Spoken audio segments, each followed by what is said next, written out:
যে শিশুটি এখানে প্ল্যাকার্ড নিয়ে এখনো দাঁড়িয়ে থাকে তার বাবাকে ফিরে পাবার জন্য, আমি জানি না আমরা তার বাবাকে ফেরত দিতে পারবো কিনা, কারণ সে বেঁচে আছে কিনা আমরা জানি না।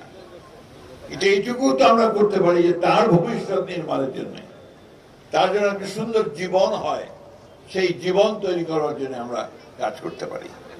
সবাই মিলে কাজ করতে, গুরুত্ব দিয়ে, প্রায়োরিটি দিয়ে যেন আমরা কাজ করতে, কারণ তার অবদান, এই অবদান আমাদের পক্ষে পরিশোধ করা, তাদের ঋণ, এটা খুব কঠিন হবে। আমাদের বয়স হয়ে গেছে, আমরা কতদিন এই পৃথিবীতে থাকবো জানি না।